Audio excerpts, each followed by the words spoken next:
Happy Monday to all of you, my awesome viewers, subscribers, fans, mods, members of the GeauxBurns Nation. Hope you're having a good week so far as we prepare for another installment of the GB Cast. Ben Belfast Gamer, hello, how are you all doing today? Good to see you. So we will be doing some non-spoiler reviews today of both the Mortal Kombat movie, the 2021 movie, as well as Godzilla vs. Kong, and whatever other topics we happen to bring up, time permitting. Just want to let y'all know about that. So looking forward to doing the non-spoiler review, by the way. Coming up, I will let you all have a chance to chime in with your thoughts, your views, and opinions. For those of you that watched either Mortal Kombat 2021 and or Godzilla vs. Kong, you can do so later on in the live chat. No spoilers, please. No spoilers. And for any of my regulars, I guess my guests, my co-hosts on the GB Cast, if any of them want to jump in the Discord in a little bit and tell me what they think about Mortal Kombat 2021, Godzilla vs. Kong, then they can do so as well. But there is a caveat. You actually have to watch either or both. So don't just jump in and give me your opinion if you haven't actually watched it from start to finish. That goes for both movies, by the way. Riley's here. Hey, Riley. How's it going? So my day started off pretty good. I got a little pissed on my way to the gym.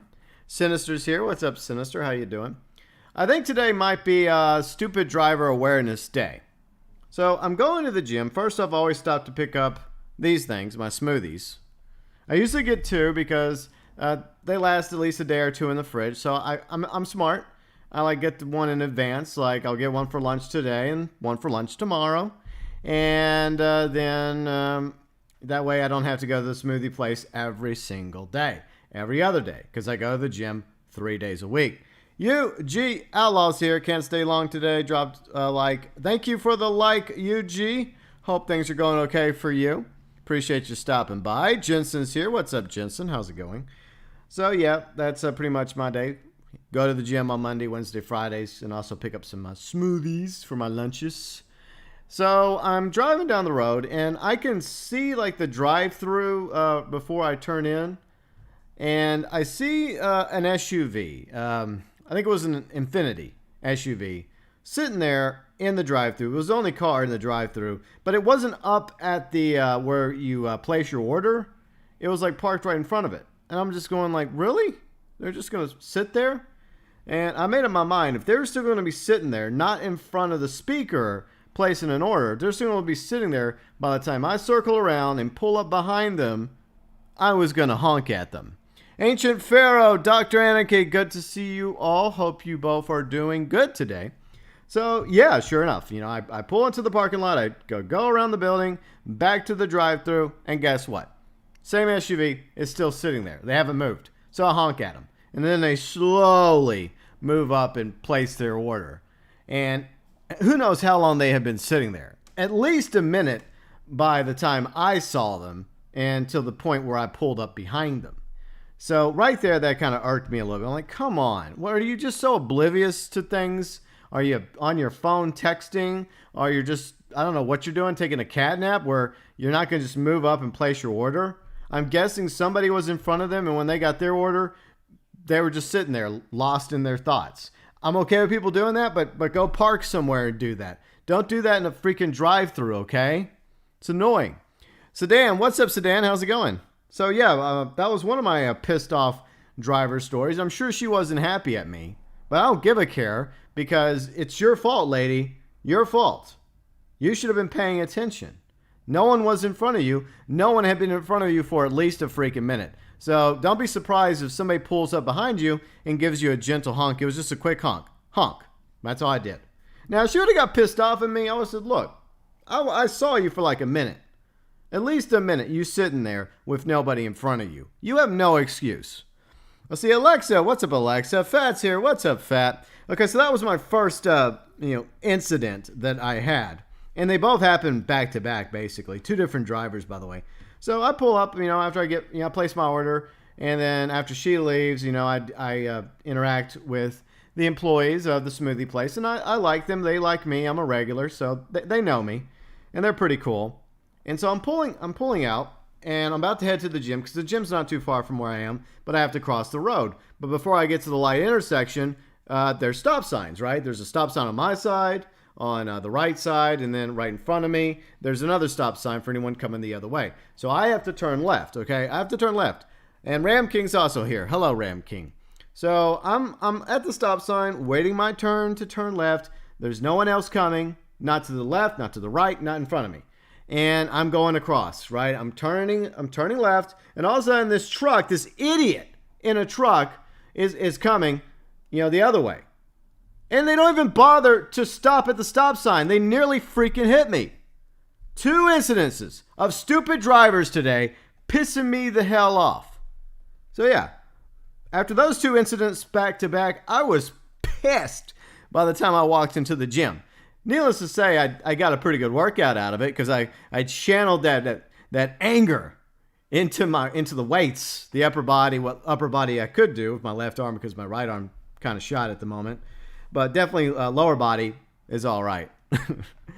So yeah, I was able to at least take that frustration I had at back-to-back stupidity of drivers today and at least put it towards something positive. So it's annoying. And the thing about these 2 incidences, it just frustrates me because people, when you're driving, you have to pay attention. Pay attention to your surroundings.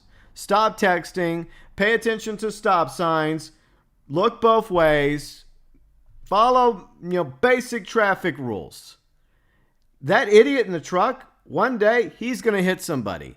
He's going to hit somebody, and they're going to have to exchange insurances. His insurance rate's going to go up, and he's only going to have himself to blame because he's going to have to repair somebody else's vehicle that he hit. Big red octagon sign means stop. Okay? Stop. Or alto in Mexico or other Spanish countries. It's the same thing. Moron. So, moronic driver day, I guess. So, yeah, that's my story for this morning. Let's catch up with chat real quick. Sedan says people like that probably need to have their tires. Well, that's a little extreme. 2 wrongs don't make a right, Sedan. No, people like that probably should go take defensive driving. So yeah, that's what I think. Take some defensive driving because obviously you need some more classes or something. Phoenix is here. Greetings, Phoenix. How you doing? So yeah, I almost got into an accident the other day, close to a 3-car pileup because some idiot just braked on the highway. Yeah, that's something you don't do on the freaking highway either. I mean, people are just freaking morons. Sedan says nobody respects you when you're in a ridgeline. Fuck you, Sedan. With all due respect, fuck off. My ridgeline is awesome. Anyways. Besides, it was a Toyota, like a Tacoma. I think it was a Toyota Tacoma. So my ridgeline is technically bigger than the Tacoma. It's not bigger by much, but still, it was a Toyota Tacoma that nearly hit me. It wasn't like it was a big stupid truck sedan. Let's see. Riley says, yeah. I mean, it's quite possible, babe, that he may have been in an accident before. That would not surprise me at all. Some people really, really should not be driving. But, anyway, so that's my Monday morning. But other than that, it's been going okay. Raider, what's up, Raider? How you doing today? Okay, so I guess we'll get to it now. We're going to do non-spoiler reviews of both Mortal Kombat 2021 as well as Godzilla vs. Kong. And you all, those of you that have watched both movies, you're welcome to chime in once we talk about each movie, okay? So let's focus on each movie one at a time. And your thoughts, your views, your opinions coming up in un momento. And then we'll move on to any other topics. By the way, anybody in the Discord, you're welcome to join me in the voice chat in a minute. If you've watched either or both, Mortal Kombat 2021, Godzilla vs. Kong. Okay, so before we get started, I appreciate all of you being here, my awesome viewers, subscribers, fans. along with the mods. Always doing a great job, mods. Thank you so much. If you're enjoying the GBcast, like would be greatly appreciated. I'm also grateful to our Super Chat heroes for April 2021 and our members, which include Azralynn, ACG, Mike Lambert, Dark MatterWolf, the Elite members, Yuji Outlaw, Belfast Gamer, Will, MeltNet, Jesse Alvarez, Faya. Honorable mentions to our junior members, ToykoTent, Huttch Plays, Fat Chinese Gaming, Tommy Angelo Jr., Brett, Antonio Aristotle, Rufus the Red, Junior Designs, Hikari, DeForest Smith, Angry Veteran Forge, and Ramking. Junior members, elite members, and April 2021 Super Chat heroes going above and beyond for the GeauxBurns Nation. Sinister says it's not a truck if it hasn't been a country song. Whatever. Whatever, Sedan. Sedan is Sinister. Okay, that was Sinister. Sorry, Sinisters. What did Sedan say? Sedan said, I would recommend not watching Rise of... We're not talking about Rise of Skywalker. We're talking about Mortal Kombat 2021 and Godzilla vs. Kong. So, thanks to my internets, the Xfinities, I'm able to actually get HBO Max without having to pay for it, because I have HBO already. So, small blessings, right? So Riley and I decided that we were going to watch some movies. And first off, Friday night, because Friday's when Mortal Kombat 2021 came out. That came out, on the 23rd. And it's made, $22.5 million in the box office over the weekend? Like, why do I get these stupid freaking texts? I wish I could just block this crap. I blocked it. Well, I didn't block it, I just deleted it. I mean, that's the only thing I can do. Okay, so anyways, we had a chance to watch both Mortal Kombat 2021 Friday night, and then Saturday night we watched Godzilla vs. Kong.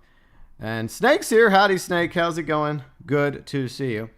So I'm going to jump into the GBcast room. Now, I only want anyone that also has watched either or both Mortal Kombat 2021 and Godzilla vs. Kong to chime in with your thoughts, your views, your opinions regarding either of these films. Obviously, first off, we're going to focus on Mortal Kombat 2021. Then we'll mosey over to Godzilla vs. Kong. One loves here, fatality. All right, so let me set the backdrop. I'm a huge Mortal Kombat fan. I've been one since I was a kid. Many quarters were put into Mortal Kombat 2, Mortal Kombat 3, Mortal Kombat Ultimate Edition. So yeah, I've lost many quarters to Mortal Kombat. And I've bought many versions of Mortal Kombat throughout the years. The 3D era, not really my favorite. Riley loves the 3D era. I'm more of an old school, like the 2D or 2.5D. So that's where I'm at when it comes to Mortal Kombat. You lie. You lying little fox. I'm going to spank you later. Too much, GB. Sorry. Anyways, let's continue. I get triggered when people lie, and I know they're lying. But, yeah. So, Mortal Kombat 2021. How was it? Was it the bestest Mortal Kombat movie ever? Was it the worstest movie ever? How do I put Mortal Kombat 2021? By the way, obviously, non-spoilers. So I'm going to go ahead and tell you where I put it. It is better than Annihilation, not by much. It's still nowhere near as good as the original Mortal Kombat movie from the 90s. The original Mortal Kombat movie from the 90s, yes, the CGI definitely didn't really hold up so well even back then. And there's some things that are kind of cheesy about the original Mortal Kombat movie. But the original Mortal Kombat movie was way better than Mortal Kombat 2021. You're very welcome, Cody. You can thank Riley for that. I mean, I'm just her humble mod whenever I'm modding over on her channel. So thank Riley, not me. But hello, Cody. How's it going? Well, there's a lot of things you don't know about me, Ramking. So let's just leave it at that and move on to Mortal Kombat. Okay, so there were things I liked about Mortal Kombat 2021. The Sub-Zero Scorpion stuff, I liked. The fighting, the choreography, the fighting, that was really good. The fact that it was rated R, awesome. It definitely needed to be rated R because Mortal Kombat's a pretty gruesome, bloody game, right? So I like that. I like the fact that they actually went there. But other than that, I felt like the story itself is kind of weak. It's nowhere near as good as the original movie. It's not as faithful to the franchise of Mortal Kombat.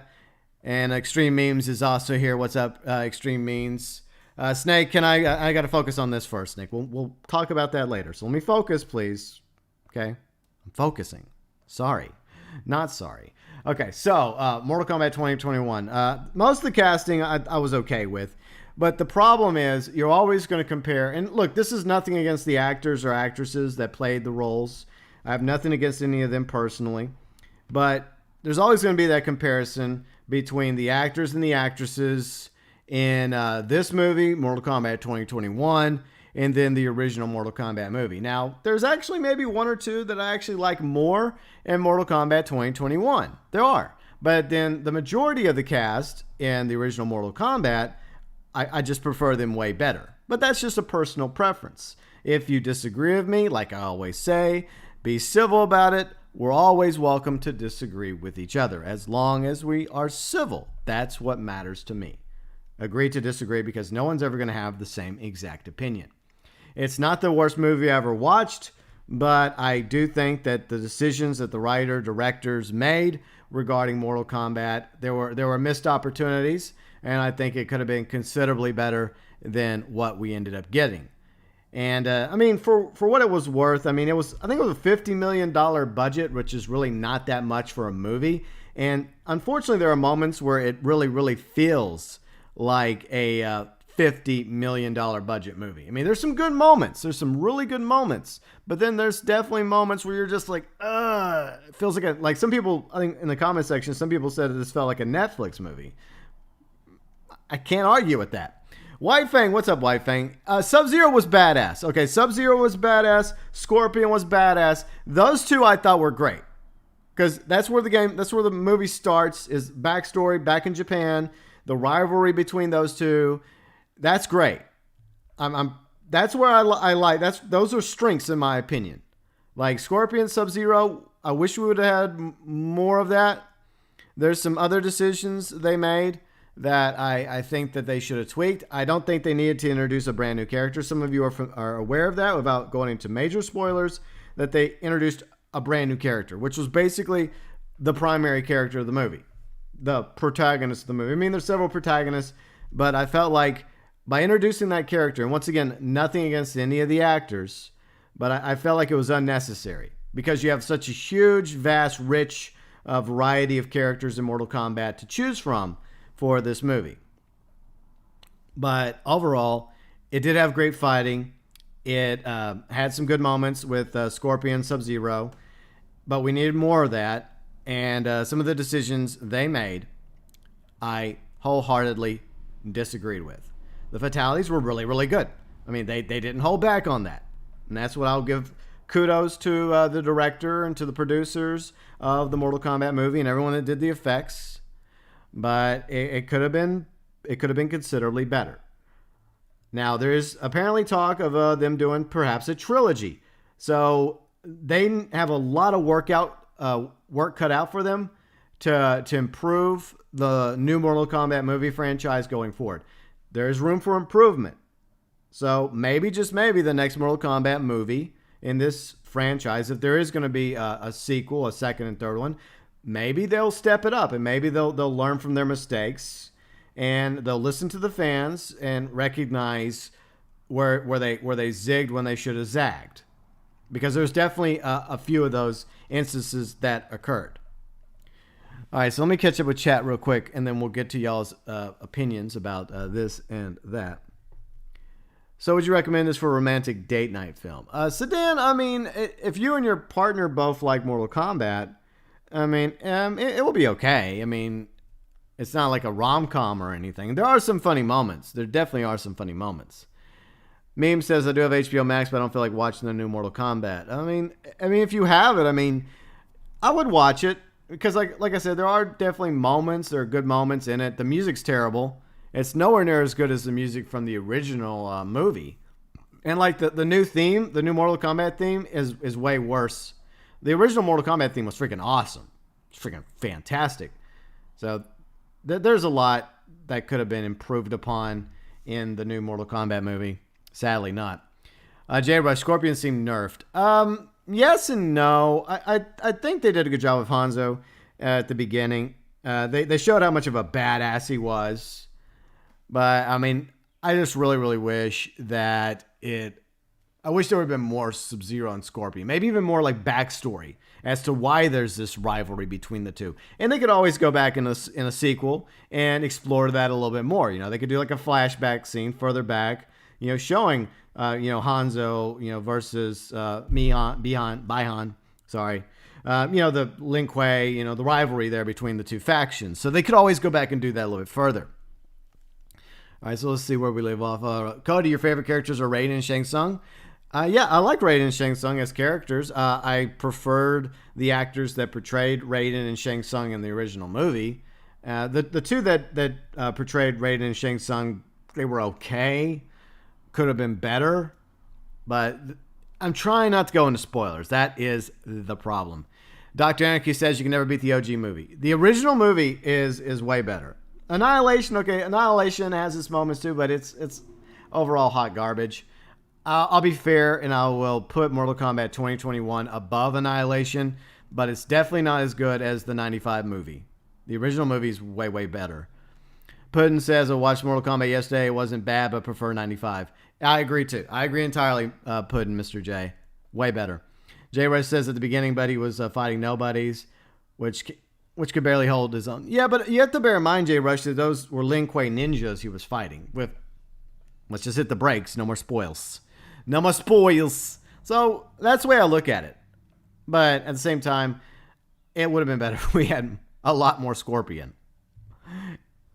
Kari says, hard to pick a favorite Mortal Kombat character as I like, I like them for different reasons. Yeah, I agree. I would say Scorpion, ironically, is probably my favorite. I like Scorpion. I like Raiden, Liu Kang, and that's one thing. See, it's okay, J. Rush. It's okay. I mean, that's at the very beginning of the movie, so I get that. And plus, that's the funny part. The first few minutes of the movie is freaking awesome, and they even put it on YouTube to watch for free. And so I think they did that psychologically to get people really, really excited for the Mortal Kombat movie. And then you go watch it, and then by the time you're done, you're just like, okay, well the fights are all right, and Kano was all right, and the actress that plays Sonya is all right. But, and once again, I'm not trying to trash any of the actors or actresses. I think they did the best they could. But let's just say Liu Kang should be the primary character. Liu Kang is the first champion in the Mortal Kombat franchise.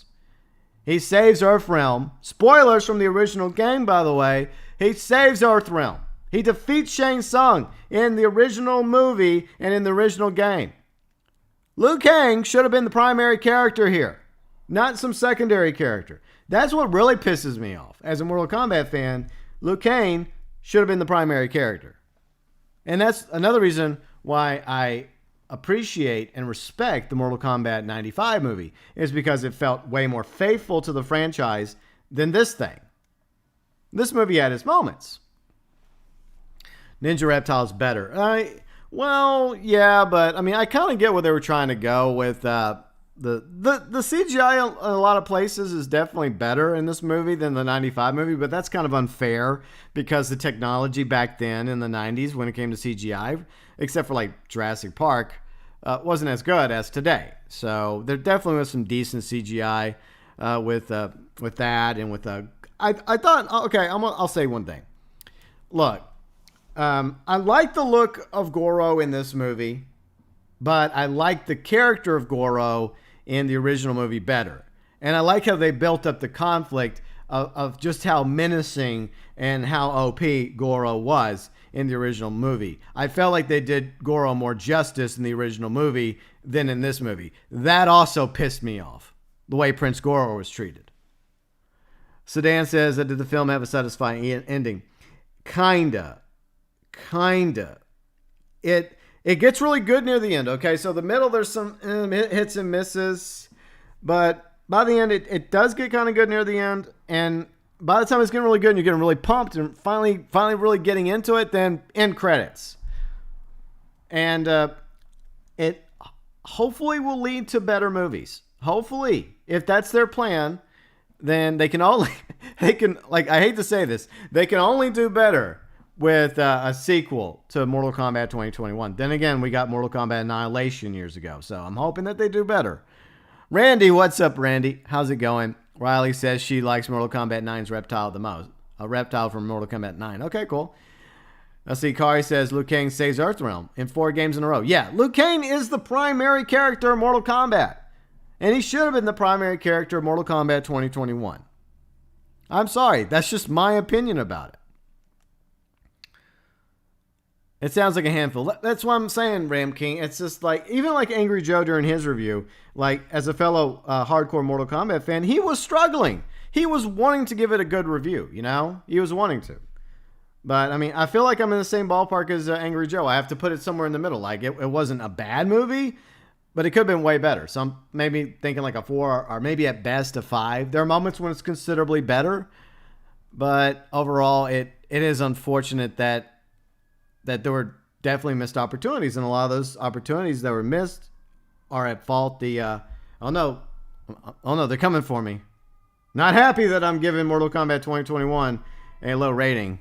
Woo, you're canceled. All right, let that pass. But yeah, there's other things I didn't care for. The problem is the struggle is I'm trying not to spoil anything. And so I'm just holding myself back. Pingu Dad's here. What's up, Pingu Dad? Kari says, I feel like they made Cole as an... Oh, yeah, look, I like the actor that plays Cole, but here's the thing. Cole was not necessary. He was not necessary for this movie to work. But Puddin says the movie...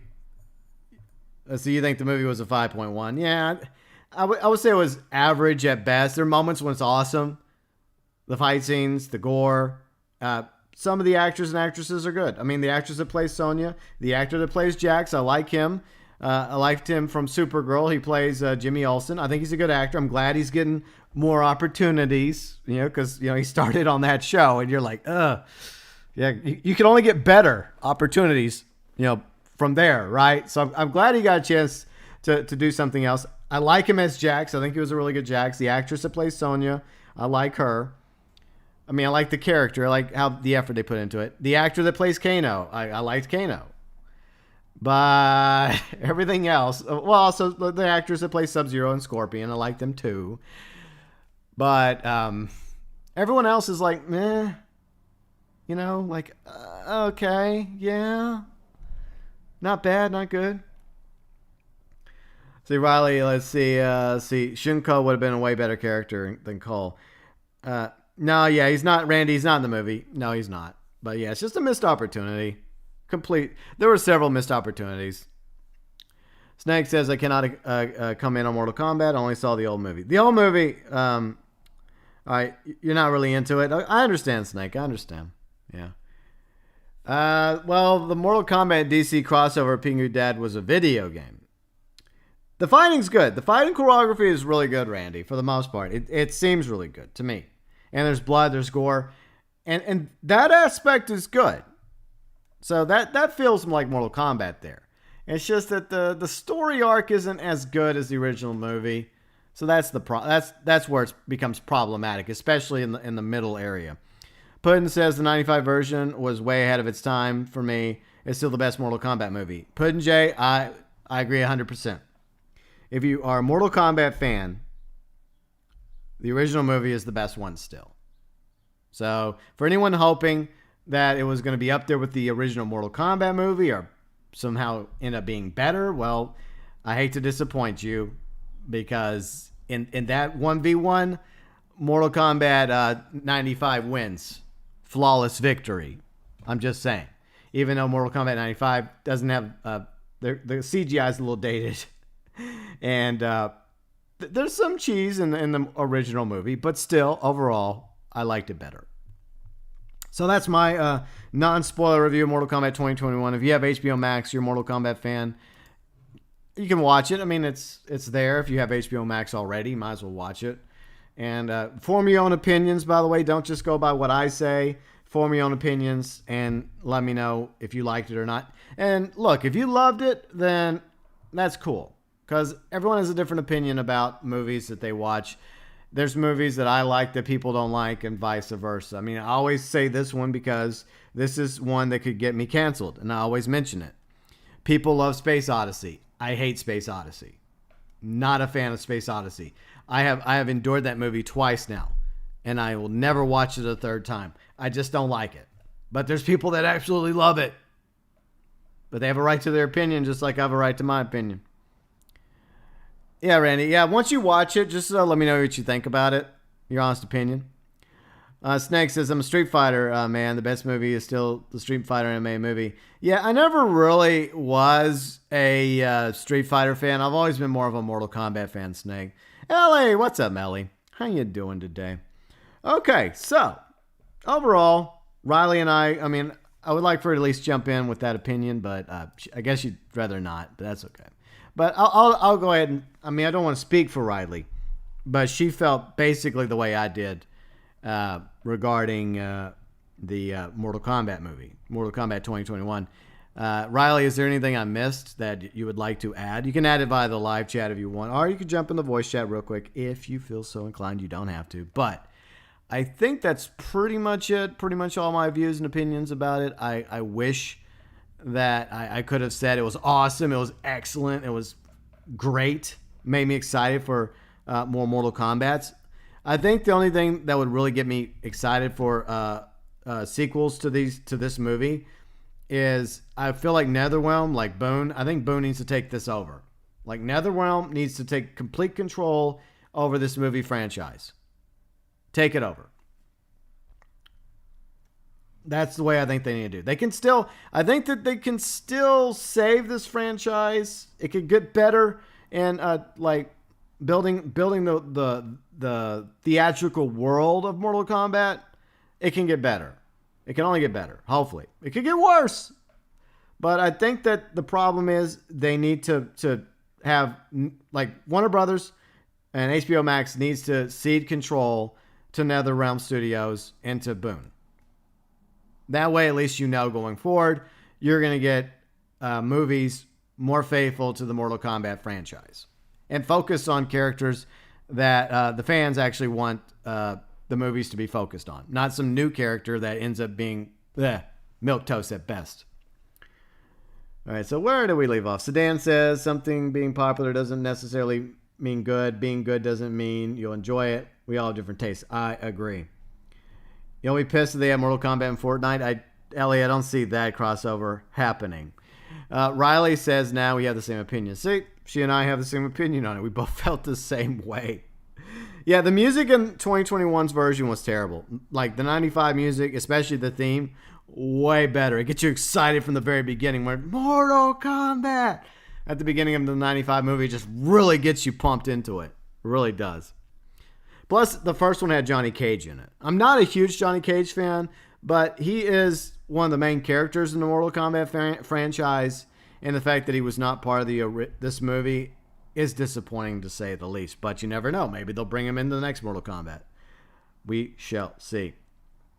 Okay, so let me see where we leave off. You're a fan of 2021. 2010 is... you know what's funny? I like Space. I like 2010 better than 2020. I'm one of those that like the sequel to Space Odyssey better with Roy Schneider. I hate to admit that, but it's true. But like I said, we all have our opinions about things. Liquid Still's here. What's up, Liquid Still? How you doing? Okay, so overall, that's my non-spoiler review of Mortal Kombat 2021. Please don't cancel me. If you disagree with me, you're welcome to disagree with me. But let's move on now to, let me see. We're going from Mortal Kombat 2021 to Godzilla versus Kong. Now, I do like Godzilla. I do like Kong. I'm more of a Godzilla fan, but King Kong's all right. But I have no idea what that is, Dr. Anarchy, but I'm going to talk about Godzilla versus Kong now. This is the same thing. Non-spoilers. Non-spoilers. You are all welcome to your thoughts, your views, your opinions below in the live chat. And anyone that's part of my Discord community that wants to jump in voice chat that has watched Godzilla vs. Kong, you're welcome to do so, but spoiler free, of course. So Saturday night, Riley and I watched Godzilla vs. Kong. And I like the MonsterVerse that they've built so far. I need to catch up. I haven't watched Skull Island yet. I need to watch that. That introduces King Kong. I have yet to watch Godzilla King of the Monsters because I heard it had some issues. But I did like the first Godzilla movie in this franchise. I loved it. It felt very faithful to Godzilla. It felt like the Godzilla that we've been wanting all these years, unlike that abomination back in the late 90s with the giant iguana. That thing, I went to go watch that in theaters, and I walked out of the theaters like, what the fuck was that? The only thing I would say about the Godzilla movie that's part of this franchise is the same thing that everyone else says. We needed more Godzilla, right? It left us wanting more Godzilla. But we definitely get some awesome monster mashing in Godzilla vs. Kong. I love this movie. It was great. Absolutely fantastic. I would say that I would have liked more Godzilla because it felt like Kong got a little bit more screen time than Godzilla did. But, you know, Godzilla's, you know, whenever Godzilla gets the screen time, oh yeah, showstopper right there. It was great. I mean, it's not going to be like an Oscar winning, like fuck the Oscars, by the way. I think the Oscars happened last night. I don't care. Stupid award shows to piss off. But Godzilla vs. Kong, if you're a monster fan, if you just love to see the Titans go at it, it was good. The story was okay. It wasn't the greatest story ever. I wasn't expecting the greatest story ever. The CGI was not bad. It was pretty good. I think it had a much bigger budget than Mortal Kombat did. And I think it did okay in the box office. I think it did all right. Hopefully it at least broke even and made a little profit. But between the two, Mortal Kombat 2021 and Godzilla vs. Kong, I enjoyed Godzilla vs. Kong way more. So I'm definitely going to eventually go back and watch Skull Island because I've heard good things about Skull Island. I just had yet to get around to watching it, but now that I have HBO Max, I can. And then I'll probably even go back and watch Godzilla King of the Monsters, despite what some people have said about it. But overall, people seem to really, really enjoy Godzilla vs. Kong. I mean, these two going head to head. I would say it's probably one of my favorite versus movies. I think it's a pretty good... You know, most of the versus movies actually end up sucking. They end up being a disappointment. Like, Alien vs. Predator or Aliens vs. Predators. Or I know there's a sequel. Like, I went to go watch one of them in the theaters. And awful. Absolutely awful. I did like the line to the movie, whoever wins, we lose. I do like that line because we lose by giving them money for that. Freddy vs. Jason, because I love Freddy vs. Jason. I mean, both the franchises, Nightmare and Friday the 13th. I'm more of a Michael Myers fan, though. I'm more of a Halloween fan. But, you know, those are my three. That's my trinity. But I wasn't expecting that to be the best thing ever. But for what it was okay. Especially when you had, you know, those moments between Jason and Freddy. Those were really good. Plus, I guess you could say Robert Englund's final performance as Freddy Krueger. It's a shame we're probably not going to get any more Robert Englund Freddy Krueger performances because Robert's up there in the years, but he was fantastic as Freddy Krueger. But, you know, when it was those two on in the movie, it was awesome, right? Just like Sub-Zero and Scorpion in Mortal Kombat 2021 and Godzilla vs. Kong and, you know, Godzilla vs. Kong, obviously. But, yeah, this was awesome. It was great. And I kind of had a feeling how the movie was going to play out, and pretty much it plays out how you expect it to without spoiling it. It pretty much plays out the way a lot of us were theorizing. You know, those of us that are aware of the franchise. But, yeah, I think the ending was really satisfying. Whether you're a Godzilla fan or a King Kong fan, it'll leave you satisfied. You're like, okay, that was good. That was pretty good. I mean, they both put up a hell of a fight. Even though, for the record, I'm going to say this, Godzilla's supposed to be way bigger. So they kind of sort of scaled up Kong. And I get it. They had to. They had to scale up Kong. I mean, Godzilla's still bigger, but technically Godzilla's supposed to be way bigger than Kong. But I understand. I get it. I totally do. And when they introduce, King Kong and Skull Island, from what I was told, that's like set in the 70s, like Samuel Jackson's character. Who else was in that movie, by the way? Besides Sam. A few others. But, like, like Kong in that movie is obviously way younger. Okay, he's way younger. Obviously, he's going to get bigger over the decade, so he's fully grown by now, I guess. So I'm going to go back and watch Skull Island and Godzilla King of the Monsters now that I can do so via HBO Max. But thoroughly enjoyed Godzilla vs. Kong. It was good. I loved it. And I think if you're a fan of Godzilla and Kong and the monsters and all that good stuff, I think you'll like it as well. But yeah, I don't know if they're ever going to make another one. I hope they do. I hope they make like future monster movies, especially if this turns out to be a success. But I thought it was good. I liked it. Even like some of the moments that I like the human characters, I didn't really mind them as much. I didn't. I mean, there's some that was like, obvious bad guy or bad girl. Like some of it, some of it pulled my heartstrings a little bit. There were some good moments, but it wasn't at the point where I'm like, where it's like too much of that. But I think they did an okay job balancing everything pretty well. And in the end, in that universe, it all kind of makes sense as to why things are happening. And without going into spoilers, I definitely like this movie way more than Mortal Kombat 2021. But I would give Godzilla vs. Kong maybe 7, maybe an 8, somewhere in the ballpark, somewhere in that. So definitely, if you're a Godzilla King Kong fan, I think most of you will probably enjoy it.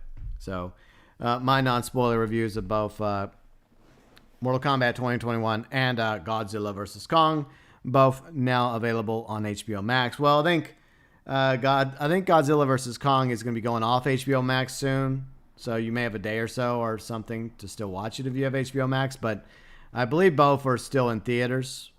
And I do look forward to more of them. I do look forward to more of that. Godzilla v. Kong. And hopefully more Mortal Kombat. But definitely need better people running it. Riley says 8 out of 10. I like the fights. Okay, let me switch to the chat real quick. Now that we got the reviews out of the way. Okay, so let's read chat. All right, where do we leave off? See, Meme says, I'm really waiting for Godzilla vs. Kong on 4K Blu-ray. I bet that'll look fantastic. That'll probably look really good.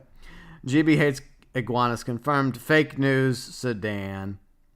NPC idiots hate this movie. Well, Snake, what else is new? Jason versus Myers. I don't know, Randy. I feel like, there are similarities between Jason and Michael.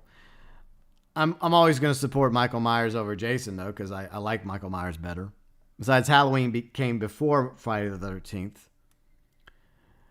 All right, so where do we leave off? Yeah, Alien versus Predator. Ugh, yeah, I know, right? Ugh. Dr. Anarchy, Michael Myers is mortal. I disagree with you, Dr. Anarchy. Michael Myers is not mortal. He's not. Any Halloween fan knows that. In my opinion, Oscars are too politically correct. Randy, I agree. All right, so Hikari says, well, they scaled up Kong in the original Godzilla vs. Kong. Yeah, that's true. They had to do that. And I think that despite scaling up Kong and giving him some, certain perks, abilities in the fight, they still made Godzilla, OP enough to where it was a pretty good fight between the two. So, yeah. But anyways, no spoilers. Even if that may or may not have been a spoiler, I'm still deleting it. All right, so where do we leave off? Dark MatterWolf, Team Godzilla. Yes, Team Godzilla. I agree, Dark MatterWolf. Hope you're doing well today. Along with everybody else, if you're enjoying the GB cast, a like would be greatly appreciated. Yeah, Godzilla looked really, really good. And so did King Kong. King Kong also looked pretty good. I like the way they both looked.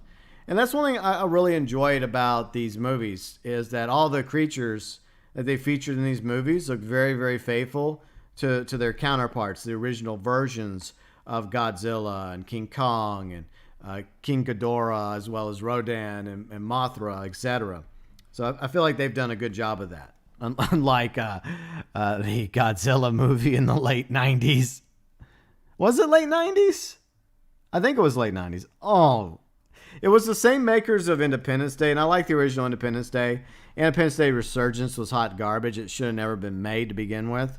I can see why Will Smith decided not to be part of that movie. He probably read the script and he's like, no, I don't think so. But we'll have to kill off your character. Like, I don't care. I'm not being part of this movie. It's hot garbage. So in that case, I don't blame him. But riding in on the success of Independence Day, they went in to make Godzilla. So a lot of us were like, okay, so cool. They're making a Godzilla movie. So at the end of the day, you're like, that wasn't Godzilla. That was garbage.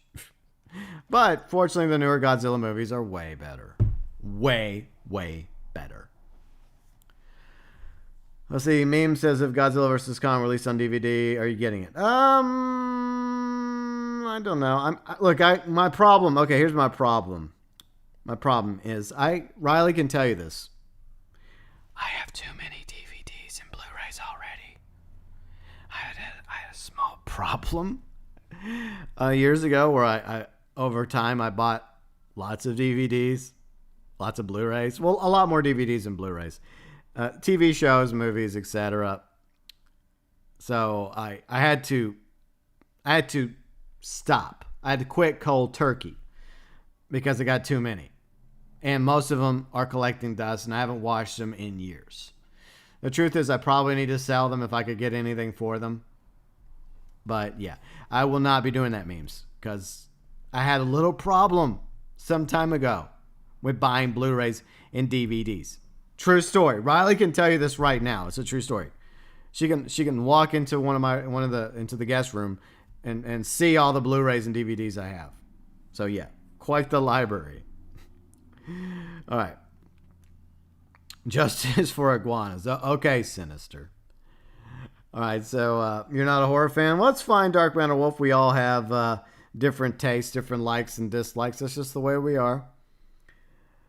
Let's see. Sinister says horror is boring to you. I mean, like I said, once again, yeah. Oh, it was Snake says it was 98. Okay. Yep. Yeah, I mean, the only movie I really liked, I think I've only liked Matthew Broderick and Bueller, like Ferris Bueller's Day Off. I don't know if I've liked him in anything else other than Ferris Bueller's Day Off. Does anyone else have any other Matthew Broderick movies they like besides that? I definitely didn't like him in the 95 Godzilla and Name Only movie. That movie was horrible. It was trash. Kari says, I like Friday the 13th and Halloween, but Jason would win the fight. He withstood more extreme stuff. I don't know. I really don't know, Kari. I don't know. I doubt that fight will ever happen. But at the same time, Michael has been burned alive. Michael has been shot. He's had plenty of things done to him, and he still keeps coming back. It would be an interesting fight between Michael Myers and Jason if they actually had that fight. And for the record, I didn't really like the new movie. I hate to say it. I don't like the fact that they completely wrecked. I mean, the Halloween franchise has been retconned so many times. Oh, War Games. Yes, Snake. War Games. He was good in War Games. Thank you, Snake. Yeah, Matthew Broderick in War Games. War Games. Ferris Bueller's Day Off. Oh, yeah, he voiced Simba in the original Lion King animated movie, Randy. Yes, the animated movie, way better than the so-called live. Even though I like Jon Favreau, I think he's a great director. I hope he takes over Lucasfilm and Star Wars one day. I did not like the live action version of Lion King. The original animated movie, way better. And yet, Matthew Broderick did a decent job as Simba. So yeah. All right. So where do we leave off? The next crossover: Transformers versus Postman. Okay, Randy. Dark MatterWolf says, I don't like blood or gore. Well, I mean, that's fine, dude. That's totally fine. I mean, we all have things we like and things that we don't like. I get it. That's why there's a variety of different types of entertainment, when it's movies, TV shows, video games, etc. Just need some DVD buying. No, I have cases. I have shelves. I have nice shelves, but I got too fucking many. Oh, yes, he was in Glory. Oh, he was in Glory with Denzel and Andre Bauer and who else? Morgan Freeman. Yeah, Glory was freaking awesome. I mean, he's not the main reason why. I mean, his character was good, but the performance from all the other actors involved in Glory and the way Glory was shot, it was a phenomenal Civil War film. I loved Glory. It was great. But it wasn't just because of Matthew Broderick, though. I mean, you had some fantastic actors in there with them. Stellar J, what's up, Stellar J? How's it going? Good to see you, Stellar J. But yeah. Okay, so we found some decent Matthew Broderick films. But once again, Ferris Bueller and War Games, those two. The others are like supporting roles. Like, I mean, yeah, Simba, main character. And, his character, I guess in Glory was a main character, but not the only character. The other characters that are involved in Glory were equally important at the very least, or perhaps even more important. Jungle Book live action movie was good, yeah. Inspector Gadget. I watched the Inspector Gadget TV series when I was a kid. I never watched the movie, Randy. I heard it was not very good, though. But, I mean, if you liked it, that's fine. I have yet to watch the Jungle Book live action movie. Isn't there like two different ones, Dark MatterWolf? Like two different Jungle Book live actions? I think the Jungle Book movie was one of them was also like one of them was done by Andy Serkis. He directed one of them. The other one was done by Jon Favreau prior to Lion King. And I hear that he did a good job with the Jungle Book live action. So I've yet to watch that.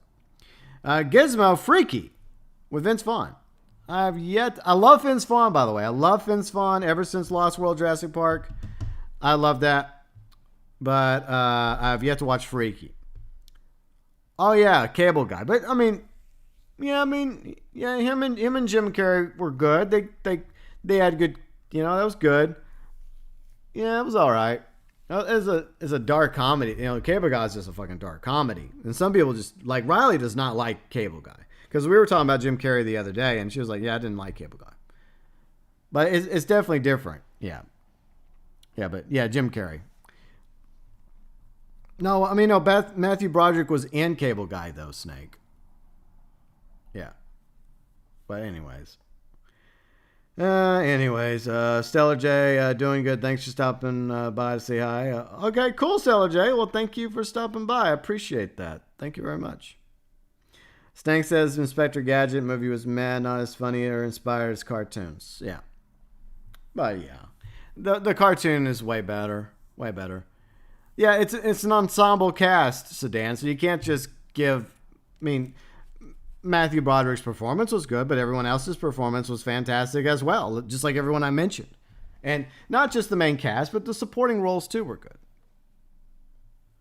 There are two of them, I don't know that. Okay. Yeah, Andy Serkis did one.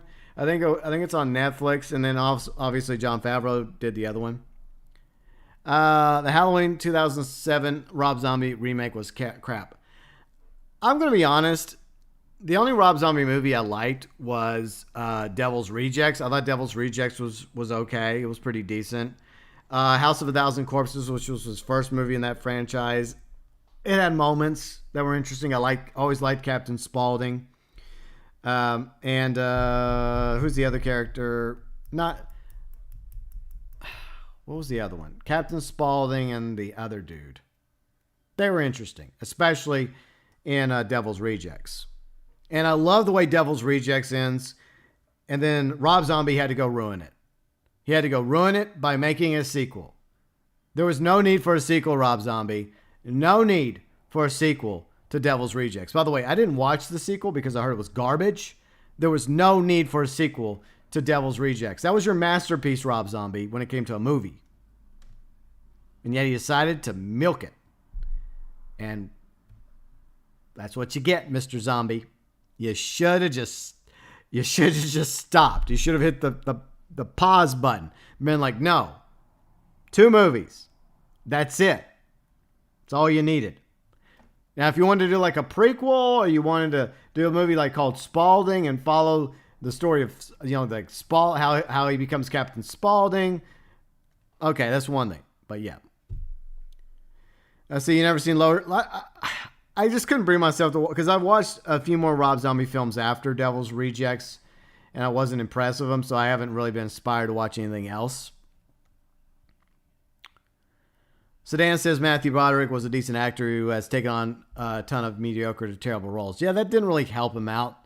But going back to the original, I mean, the remake was okay. Randy, it's not as good as the original John Carpenter movie. There's some things that I thought that were interesting that Rob Zombie did in the remake. But at the end of the day, there were also choices he made that I disagreed with.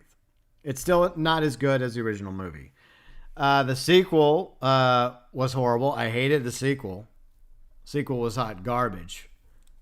His Halloween 2 was garbage because the original Halloween 2 was all. I love the original Halloween 2. Okay, I love that. I think they go quite good. They go quite well together. Halloween and Halloween 2, even though they were shot years apart. But I guess I like Danielle Harris. I mean, he brought back Danielle Harris to be in Halloween and Halloween 2, so I did like that because I liked her as Jamie in Halloween 4 and 5. And I do like Halloween 4. Halloween 5 has issues, but then Halloween franchise gets worse from there. Season of the Witch, Halloween 3 was good for what it was. When they were trying to go with this whole anthology thing, they were just going to change up the Halloween franchise. Like, you know, every movie was going to be a little something different. But because of the popularity of Michael Myers and Dr. Loomis and Laurie, you know, unfortunately they had to go back and eventually, you know, make Halloween about Michael Myers and Laurie. That's just the way it was. And that's one thing that pissed me off about H2O. H2O, even though I do like Jamie Lee Curtis from back in the day. She's kind of crazy now, but back in the day I liked her. I don't like the fact that H2O kind of sort of retconned Jamie, which was supposed to be Laurie Strode's daughter. I know I'm throwing some light spoilers out there, but these movies have been out forever. So I didn't like that. Plus, it felt too much like Scream, in my opinion. Then we had Halloween Resurrection. Trick or treat, motherfucker. But I don't know. I feel like sometimes Trick or Treat Resurrection is kind of like a guilty pleasure for me. Gizmo, I did it at the beginning. I gave it like a 4, maybe 5 out of 10.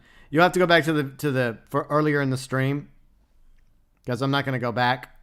Only forward we shall go. But you know, long story short, the original Mortal Kombat movie is way, way better. Maybe 2021 Mortal Kombat is better a little bit than Annihilation, but maybe. But yeah, going back to Halloween real quick. So, you thought Jamie Lloyd was a better lead than Laurie Strode? I don't know about that. I feel like there was a good continuation of you know, Jamie's character. There's retcon after retcon after retcon when it came to Halloween. It's so crazy. I mean, you just need like a chart to see like which versions are canon or not canon, and it really depends on your own personal opinion. I feel like the damage that was done by the newest Halloween movie, what was it, 2019? Is it 2019? Yeah, I think. Or was it 2018? Well, I mean, I'm sorry, Gizmo. I just can't go back. And I mean, I already talked about that. So, but I hope you understand, you know, because we talked about that at the beginning of the stream. But like I said, somewhere in the middle is my overall rating of it. But yeah, so Halloween, what was it? I forget the freaking year. The Halloween remake or the Halloween, which is technically Halloween, the new Halloween 2. Because it's a direct sequel to the original Halloween movie, but it completely retcons all the other Halloween movies. At the very least, this movie, this Halloween movie that I'm talking about, the newest one, should have kept Halloween 2 in place. It should have kept Halloween 2 in place. It should have kept those lumped together, Halloween 1, Halloween 2. Because of everything that happens in Halloween 2, it just makes Michael Myers even more brutal and more horrific and more infamous with what happens in both Halloween 1 and 2, which I feel like they connect together really well. I just don't like the idea to just completely retcon everything. The truth is, I probably would have tried to at least like bring Jamie back in somehow.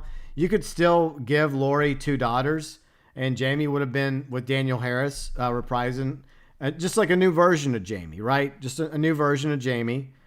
And that was another thing I didn't like, is the fact that I feel like at the very least they should have had Jamie, played once again by an older Daniel Harris in that movie, to acknowledge that she does have a daughter, but she also is supposed to have a son too from H2O 20. Yeah, H20, whatever, H2O. So yeah, that gets retconned. Of course, I never really gave a shit for the son, anyways. I hate to say that. Dr. Anki says The Last House on the Left from way back in the day is crazy. Yeah, I mean, those are some crazy movies from them. The new Halloween is worse than Halloween 6. I liked Curse of Michael Myers, though. I like Curse of Michael Myers better than Halloween 5. I like Halloween 4 way better, though. So, yeah. And then it goes, like, H2O had its moments, but felt too much like... Because that was during the Scream time, when Scream was really popular, and they, like, I Know What You Did Last Summer and those kind of movies. So, they were kind of going that direction with Halloween. And then we had Halloween Resurrection. Once again, it had its moments, but... Ugh. So, yeah. So, where were we? Did they announce PlayStation State of Play? Ellie, I don't know, to be honest. Anyone else wants to Taco Bell? I got a smoothie. Thanks, though. Thank you, Sedan. Thank you. Okay, so I think what we're going to do is we're going to hit a quick reset. And then if there's any news stories or articles like gaming, TVs, movies, shows that you would like to see mentioned. Oh, yeah, they did, because we watched it. I forgot, Ben. I forgot. Feel free to either let me know in the live chat what you'd like to discuss that's trending today topic-wise. Or you can post articles in the Discords. Yes, our Discord community. We have an awesome Discord community, by the way. Feel free to do that. If there's anything like I mentioned, the category. Gaming, comics, sci-fi, movies, TV shows, etc. So, yeah, we'll do that. But, yeah, I hated that too, Kari. I completely hated that. It sucked. So if you want to join our Discord, feel free and do so. And I will be back with more GBcast, where we will talk about any other topics that you happen to want to discuss today. And if you're enjoying the GBcast, a like will be greatly appreciated. And if you just got here wanting to know my non-spoiler reviews of Mortal Kombat 2021 and Godzilla, you may have to go further back in the live stream. Once it's a video, I'll try and timestamp those in the comment section, so I will try to remember to do that. So yes, chair hype is happening now.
We are back with more GB Cast. Chair hype is officially over. And Dark MatterWolf, thank you so much for the $2 super chat. Here to the chair. All right, so Sinister, yeah, it's chair hype. Yeah, State of Play. It did a trailer for Friday Nights at Freddy's Security Breach, which Riley is excited about, but I think it was basically stuff that was already known. There really wasn't much to State of Play. I think that's why I forgot about it, because we were watching it in Discord, and there was really nothing exciting about it. It was so boring, so uneventful, that I kind of buried it down in the member berries, Ellie. So that's why I didn't remember it. Whiskey Jack's here. What's up, Whiskey Jack? Sedan says, chair time, my life is complete. Who needs human companionship when we have the chair? Hey, I beg to differ. I kind of like companionship, Sedan, but okay. But chair hype is nice too. All right, so Sinister says, a chair gave Mortal Kombat 4 out of 10. Yeah, well, 4. That's somewhere in my ballpark. I'll timestamp it at the end of the stream. So for those of you that missed my non-spoiler reviews of Mortal Kombat 2021, as well as Godzilla vs. Kong, I will timestamp it in the comment section once the video, and you can go back and watch my non-spoiler reviews. FYI. Oh, there's a new State of Play? Okay, that's what we're talking about. The new one. Does anyone, can someone find that article posted in the GB chat room in our Discord? And we shall check it out. Before we continue, the schedule.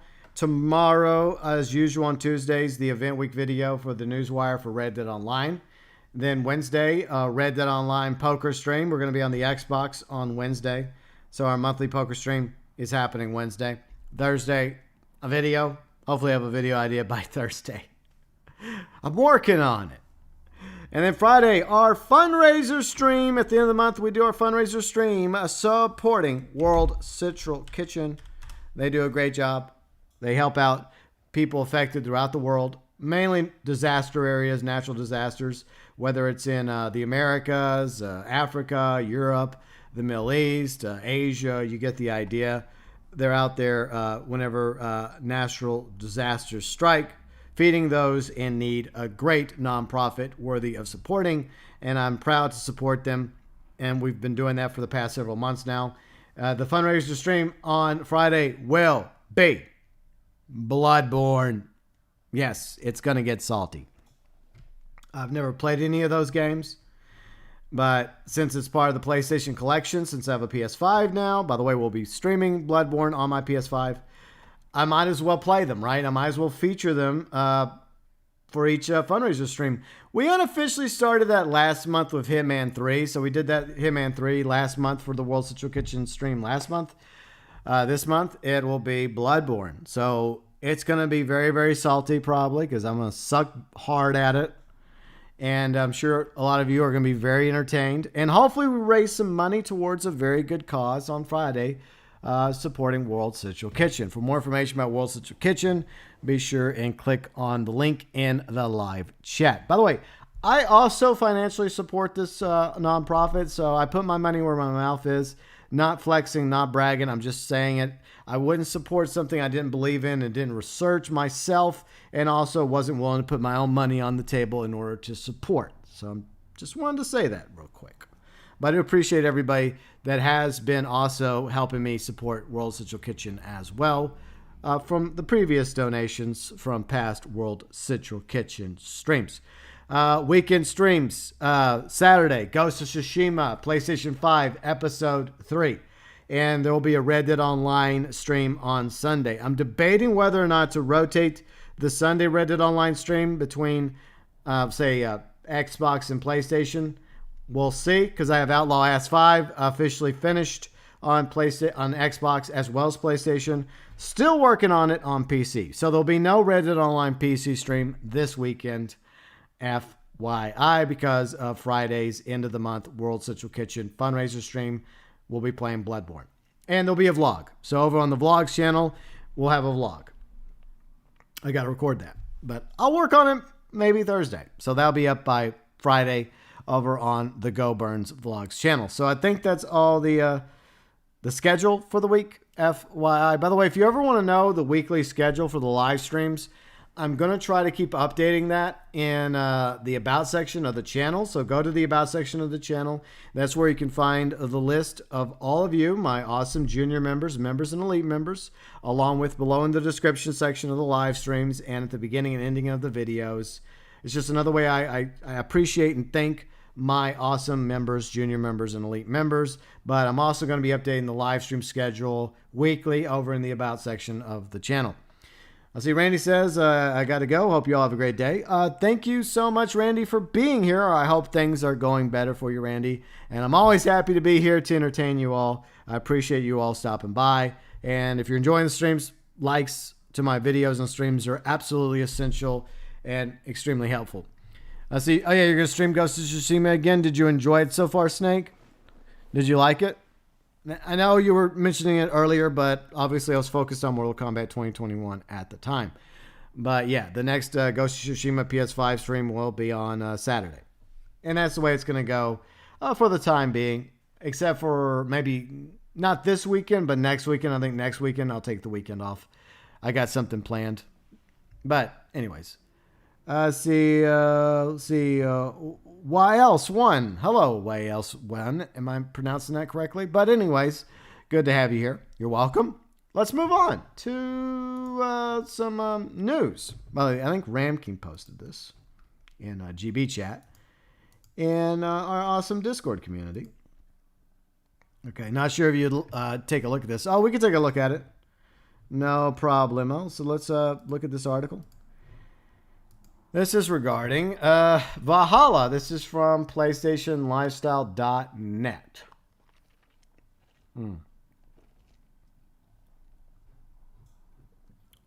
Let's need a little smoothie action. You liked it? You want to see more? Okay, cool. Did you post it in Discord? Let me look real quick. Oh, you did? Okay, cool. If I get a chance, I mean, I missed your stream because I guess you were doing it earlier. But I'll go back and I'll watch some of it. Just check it out, see how you were reacting to it. But I'm glad you like it. I'm very happy to hear that, Snake. Plus, I mean, it looks absolutely beautiful on the PS4 Pro as well as the PS5. Let's see. Ubisoft admits some Assassin's Creed Valhalla updates haven't met expectations. Promises to do better. They always say that.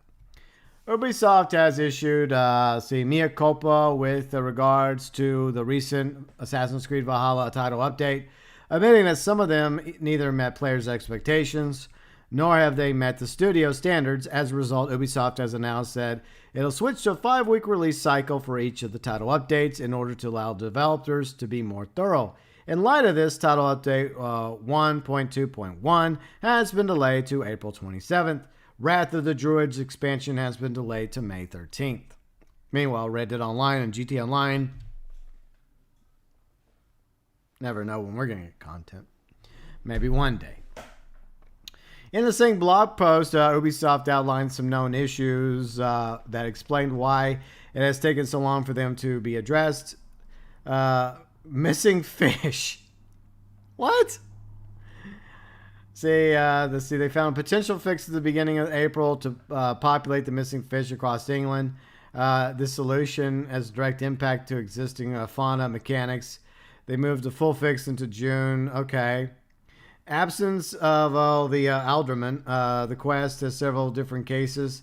Issues tried that the conditional can be player specific.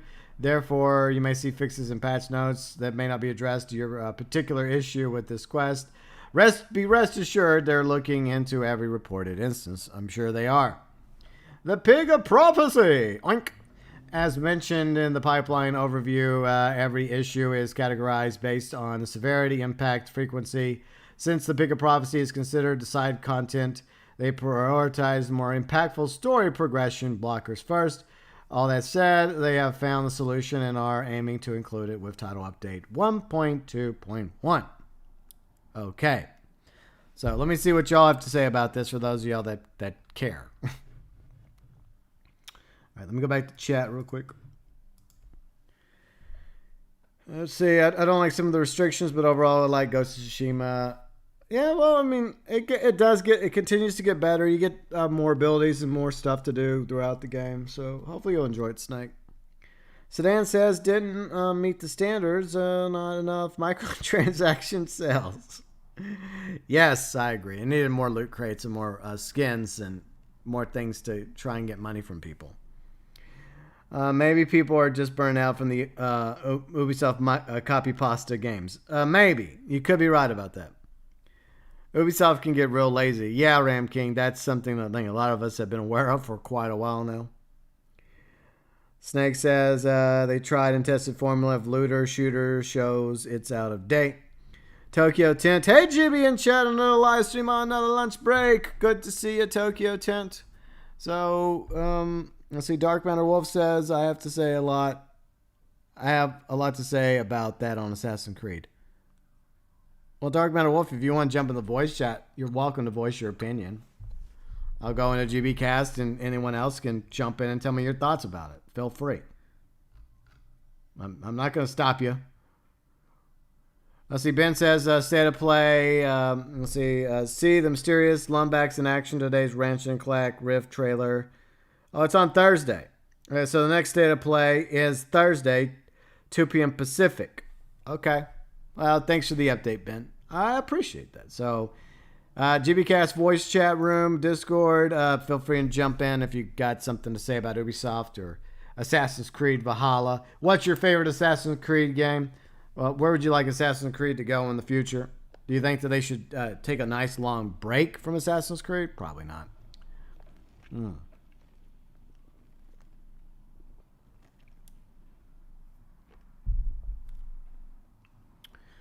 Whiskey says Ubisoft is good at communicating every game bugs. Yeah.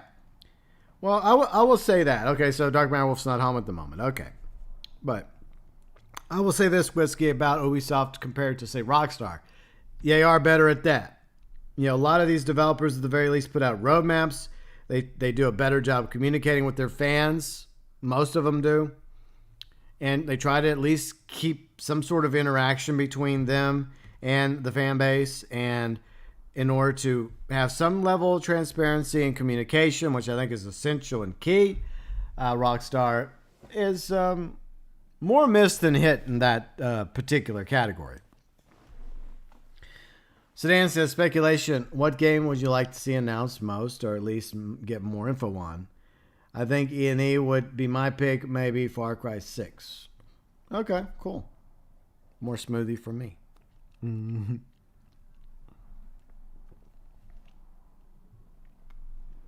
I'm going to say this.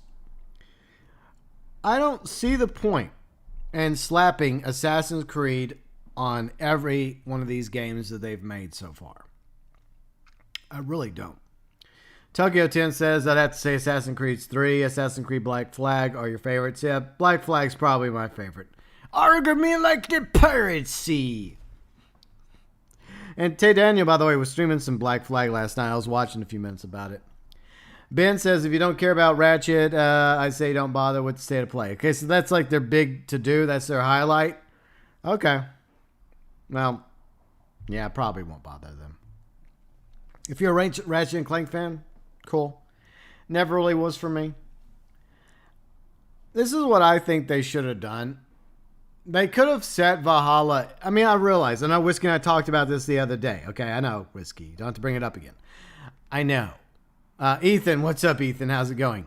I realize people like Valhalla. That's totally cool. And I realize there's some actual Assassin's Creed stuff in this game, which is a positive. Absolutely is. But at the same time, I feel like they could have simply made Valhalla exist in the Assassin's Creed verse and focus specifically on Vikings being Vikings. The same thing goes with Black Flag, right? They could still do the whole Templar assassin nonsense happening in the background, but just have it as its own IP, right? They could have had, Black Flag franchise. They could have a Valhalla franchise. They could have an Odyssey franchise. That's what I think they should do. Where these franchises are part of a larger Assassin's Creed universe, but not necessarily about assassins or Templars or Abstergo nonsense. A lot of that is just a waste of time anyways after the first 3 games. So I think that it would have been better to just did like spin-offs, right? Spin-off franchises that are connected to the main, like there would be like the main Assassin's Creed games, right? And then you'd have like spin-off franchises. But it would all be kind of sort of connected loosely in one larger Assassin's Creed universe. But you could just go be pirates and that's it. You're just fucking pirates. And yeah, maybe you interact with assassins and Templars here and there. No Abstergo nonsense. And the same thing for Valhalla. You can be Vikings. Same thing. But that's what I think that they should do. That makes the more sense to me. You don't need to slap Assassin's Creed on everything. If it's a really good game, if people would, like I've said this before, if they announced Black Flag 2 or a sequel to Black Flag, I know they're working on a pirate, like some studio within Ubisoft's working on a pirate game. I'm not impressed by that, by the way. You know, it's still being worked on. Maybe it'll be good by the time it comes out. But if they would have simply just spun it off into a Black Flag franchise, I would have loved it. I'd been like, hell yes, I'll go in and play that shit. Because I thought Black Flag was awesome. In fact, I often just refer to Assassin's Creed Black Flag as Black Flag because actually, it's Assassin's Creed 4 Black Flag. But I prefer calling it Black Flag. All right, so let's catch up with chat real quick. Let's see, Ethan, you thought the Mortal Kombat movie was bad. I did do my non-spoiler review of Mortal Kombat 2021. You can always go back earlier in the stream. I'll timestamp it once it's a video. And you can see my thoughts, my views, and my opinions about Mortal Kombat 2021, as well as Godzilla vs. Kong. Timestamped eventually once this is a video. But I would say it was, once again, 4 or 5 at best out of 10. It wasn't as bad as Annihilation, but the original 95 Mortal Kombat movie is way better. Okay, let's get back on topic. Whiskey says, oh yeah, for sure, it definitely could have been its own game. Exactly, Whiskey. I mean, look, I love the idea of a Viking movie, of a Viking game. A Viking franchise. But it just feels like lately that they just slap Assassin's Creed on something and they try to make it about assassins and Templars, and it really didn't need to be. You could have the assassins interact with the Vikings, which they do, and the Templars and all that good stuff. But like I said, a Valhalla franchise spun off part of the Assassin's Creed universe, but its own thing. Just like with Black Flag. Or Odyssey, because a lot of people liked Odyssey. It could be like its own Greek thing. But that's how I feel. Alright, so let's catch up with shit. So Dan says they should either focus on further developing the core brand aspect of Assassin's Creed, or focus setting up, RPG elements, like the Vikings, pirates, etc. Exactly. Let's see,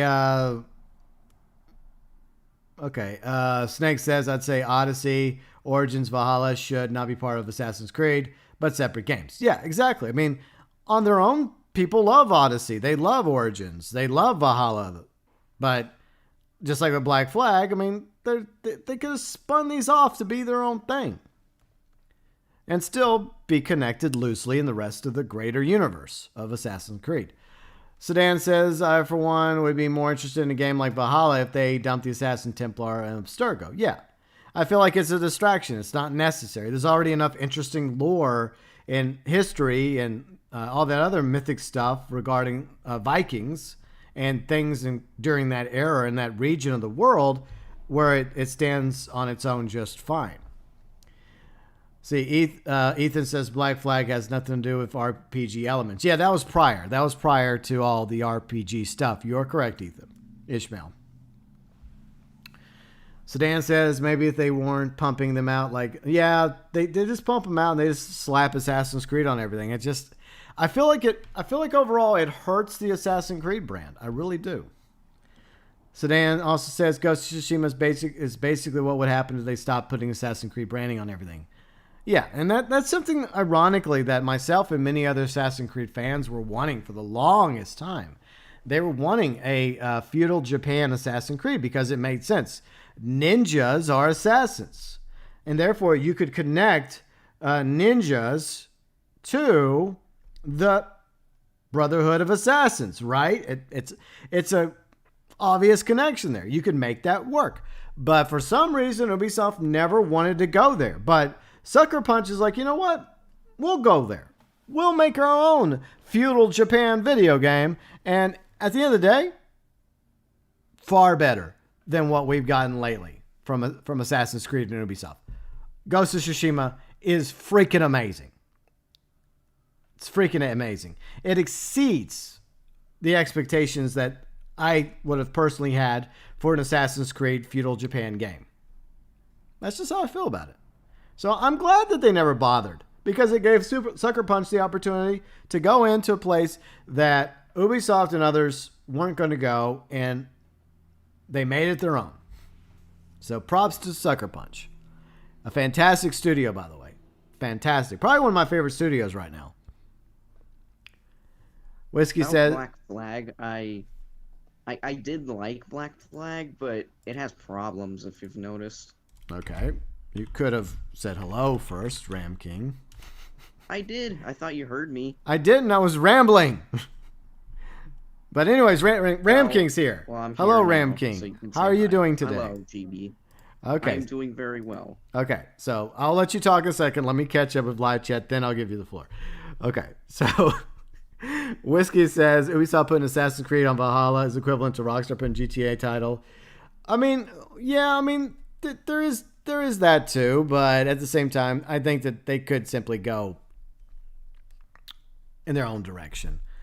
I mean, look, okay, let's just say they put Grand Theft Auto in like a space game, right?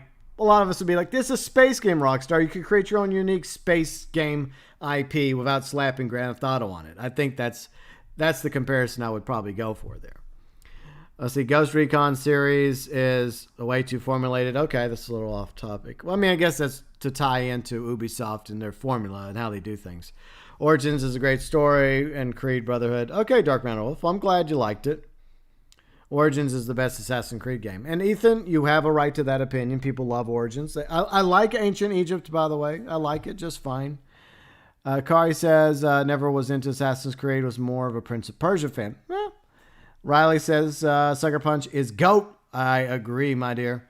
Dark MatterWolf, my father of understanding, guide us. Okay. All right. ToykoTent, I really wish Ghost of Tsushima was for Xbox. Me too, ToykoTent. I don't like exclusive games. I really don't. As a gamer, I want games to be available on almost any available platform that can run the game. And I think that Ghost of Tsushima could run just fine on an Xbox One and an Xbox Series X. And it does suck for Xbox and PC fans that they don't get to play it. Sedan says, reminds me of Fallout 4, good shooter, bad Fallout, Mafia 3, decent game, but bad Mafia. Yeah, that argument has been made time and time again, Sedan. Ben says, to be honest, Sucker Punch took a risk of Ghost. They started working on it from the start of the gen, and for all they know about Ubisoft. Yeah, I mean, it's true that it was always possible that Ubisoft would have thrown out their own feudal Japan Assassin's Creed game, but fortunately they did not. Ethan says Ancient Egypt is the best setting of all time. It's definitely a fantastic setting. It's definitely interesting. The history, the mythology, it's all very, very fascinating. And now I will give the floor to Ramking. It's your floor. Talk as long as you want. I'm going to enjoy my smoothie. Go ahead. Well, I personally, Black Flag is my favorite Assassin's Creed game, and I've played 3 of them. That next one I did after Black Flag was, I forgot. Rogue. Rogue. Mm-hmm. And I played the 3rd Assassin's Creed. I haven't finished it, but I'm still playing through it. Yeah. And I gotta say, though, Rogue, before we get to what I was saying about Black Flag, Rogue, it kind of feels like, they kind of copy and pasted a lot of the aspects of Black Flag over to it. This is especially true. The ships. Yeah, with the pirate ships and things. Yeah. Well, I mean, that's par for the course for a lot of things that most studios do. I mean, Rockstar does it, just like Ubisoft has done it. I will say one thing real quick before you continue. I like what they did with Rogue. The story, the switcheroo, assassin turned Templar. I would like to see more of that. I know it's amazing. It's such a shame that the story was a little short, though. It's such a shame. I agree. Could have been much longer. Mm-hmm. And about Black Flag, I do really enjoy it. It is my favorite out of the series, but Agreed. there's a lot of glitches in it. Like if you've noticed, there's a lot of bugs in it. Well, what game doesn't Like have bugs? yeah, but they're pretty noticeable, and It's not. It's it not should've Assassin's been- Creed Unity noticeable. Oh yeah, at least it's not Unity. Yeah, but I do notice some of the bugs and glitches. I just wish they probably, delayed the game originally when it came out back then Yeah. a little longer. Maybe they could have polished that out, and I probably would have given it, a better placing in my top games. It was rushed. But yeah, it was kind of rushed, but I still really enjoy it. Although the graphics are kind of dated, it really is still a good game. That's why I'd love a remake. Mm-hmm. Yeah. The story was good. Yeah, I did enjoy the story. Yeah. Especially at the end. I'm not going to spoil it, but, especially at the end. It was pretty wholesome, I guess. Mm-hmm. Yeah. Yeah. But Assassin's Creed 3, the one I'm playing through right now, yeah, it's all right. Mm-hmm. I mean, it has to, you play as a indigenous person in America, play as an Indian. Yeah. And I think that's pretty cool, they're in their tribe, and Yeah. I'm not going to completely spoil it, of course, but I think the story's decent so far. Yeah. You got the fan favorite in there. I forgot his name, that he's appeared in quite a lot Kenway. of games. I forgot his name. Yeah. Oh, right, Kenway, yeah. And he's a pretty good villain so far. Yeah. And Especially because he's also the son of Edward Kenway. yeah, it's pretty cool. It connects it. Yeah. It is a And cool connection. yeah. And you first play the game as him. I'll just go there, just not completely, if anybody wants to play it. But yeah, you first play as him, then you end up playing as the other person. I feel like it's kind of cool, connects the story a little bit more and things like that. But overall, I think Black Flag's the best. Yeah. Give my Well, I 2 mean, cents. I will say this: the original was really good. I love the original, and I love the Ezio trilogy. 2, and what let's see, Brotherhood and what Revelations. Those are good. But I agree. Yeah, especially because those had a lot of the original directors, especially Yeah. I forgot. Yeah, Patris. He was one of the original directors. Mm-hmm. He did an amazing job. Yeah, I agree. And that was during a time when people were kind of sort of still interested in the the present day stuff going on with Abstergo and all that. It's just after 3, Yeah. they kind of wrapped that up, and that's where they should have left it, and just simply focused on the historical aspects of the game. Alluding. Yeah, I hate those moments when I play the game. It's just you're really involved in the story. Yeah. Then it just breaks your immersion. Yeah, I get it pulls you annoyed, out. and then I have to. Yeah. Yeah, I know. And what's even worse is that if you want 100% the game, you have to do things inside of Sturgo, and I think that's kind of stupid. Mm-hmm. It's already boring enough. Yeah, it's just it's a waste of time, and it's just like why put your teams on this? That story is done. You keep trying to drag it out without once again spoiling it. I feel like they just kept trying to drag that story after a certain point, and it was completely unnecessary. Unnecessary. Yeah, the only decent point I thought it was sort of relevant to put in there was in Rogue. I'm not gonna spoil it, but if you've seen the ending Yeah. to it, then yeah, it was sort of interesting. But after that, I think they should have just left it. It's really annoying.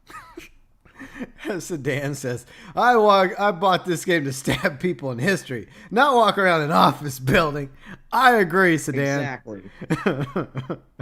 I agree as well. I want to be a swashbuckling pirate, not have a cubicle and a 9-to-5 job. If I want that, I'll go get that in real life. Yeah, many people experience that in real life. I don't think they want to experience more of it. Exactly. It's ridiculous. All right, so where do we leave off? See, Snake says Prince of Persia. Yeah, a lot of people like Prince of Persia. I never really got into it, though. Dark Man Wolf says, Ramking, I'm an elite assassin in this topic. I'll try to tell the Brotherhood you're cool. Okay, so according to Dark Matter Wolf, who's involved apparently, allegedly, with the Brotherhood of Assassins, I guess you're okay in their book, Ramking, so you won't get any visits from an assassin. Yeah, I'm very grateful because I don't want to upset them. If you know. Yeah, because What if I you're mean, I on don't their want list, them you have to assassinating constantly be looking up at trees and stuff and listening for noises, and then you're worried while you're laying in bed and you think it's a squirrel in your attic, but maybe it's not a squirrel. Like maybe it's an assassin sneaking across the attic, waiting to their moment to dive down and game end you. Yeah, kind of like in Rogue, where there's this mechanic where there's like, if you're in a city or something, there's these assassins that spawn randomly across the map and they're hiding in things, and then you have to kind of, pull out another sense, and you have to kind of figure out where they are so they don't kill you. I think that's kind of cool. Yeah, exactly. That's gonna be me if I upset them. Yeah, and that's another thing I always wanted, though. I wanted a Templar game. I really did. And that was the closest we got to the Templar game. I wanted a game from a point of view of a Templar. Because they believe they're the good guys. Just like the Assassins believe they're the good guys. And that's what's interesting about it. I mean, yeah, the Templars do some pretty bad stuff. Yeah, but technically, you look at some of the things the Assassins have done. The Brotherhood has done bad stuff too. So I always like the idea of them doing like a Templar game. And then you have that fear, right? You're going in, you're doing the Templar stuff, but you have this fear, like you never know. If you're not careful, if you're not paying attention, boom! Assassin just jumped down and takes you out without even a chance to do anything about it, right? Yeah. See, yeah, and they really made it, they really did a good job with it. Yeah. I wouldn't say very good, but they did a pretty good job at that mechanic in Rogue. Mm-hmm. I just wish they have to do more of those Templar things. I hope they have future games with that, and maybe continue the legacy of I forgot his name. I'm forgetting a lot of Deacon? Was it Dinkin? Oh, no, I think, or let's just call him Cabbage Farmer. Like, wow. Yeah, like, I forgot his name as well, calls him. All right. Yeah. But, yeah, I mean, a lot of people be like, well, if that's the case, then every single assassin would get you. Like, no, you have different levels of assassins. You have, like, the initiates. You have, like, lower-level assassins, which are a lot easier to take out and counter. But then, of course, you have, like, throughout the progression of the game, you end up encountering more difficult assassins as well. So you can have that, right? You could have it tiered, just like in any other video game.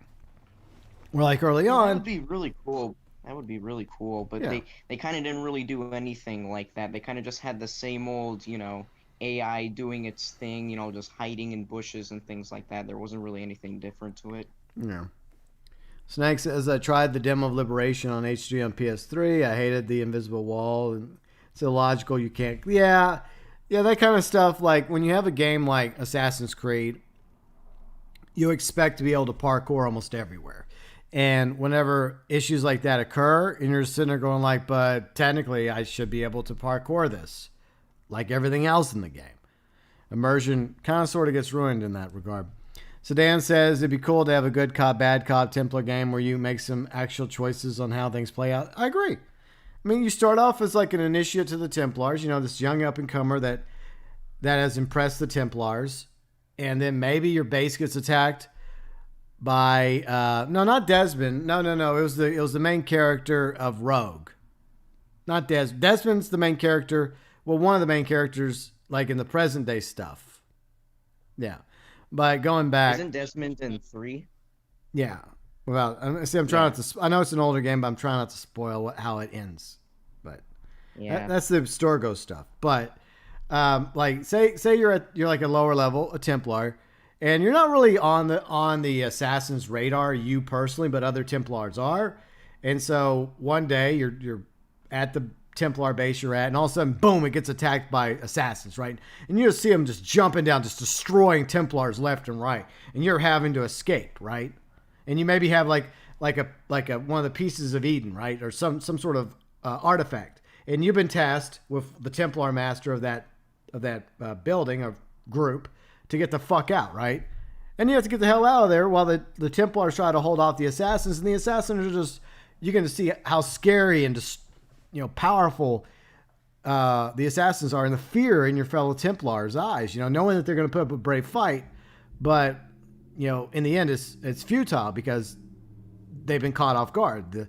The assassins have snuck in without them realizing it. And boom, when they attack, it's too late. And then you barely escape.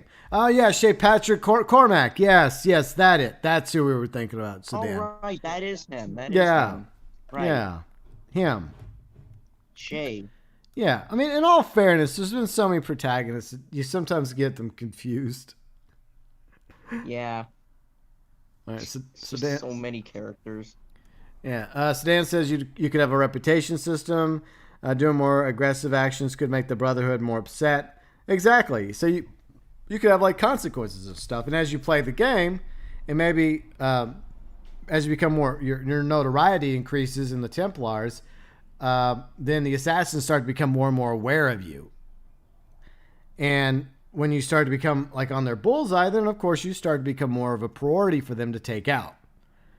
But early on, obviously, you don't want to have that because you're just learning to be a Templar and their abilities and the advantages they have as Templars compared to the assassins and how they operate. And it would just be fascinating. And they could do similar to what they did in some of the Assassin's Creed games where there's like time jumps where like you start off like younger and initiate, and eventually you find yourself working your way up the ladder in the Templars, but at the same time dealing with this ongoing conflict of the assassins trying to get this artifact that you were involved in, the MacGuffin. But I don't know. It'd be fascinating though.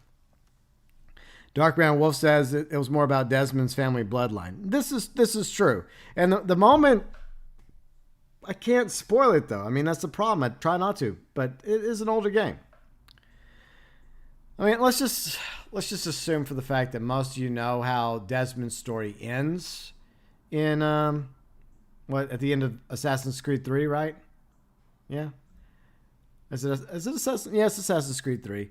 Then besides me, I am actually still playing through the game, so never mind. I won't say anything else. But I mean, the point is once you go past that, like we were talking about a moment ago, it really doesn't even make sense anyways for them to keep going back to the Abstergo nonsense.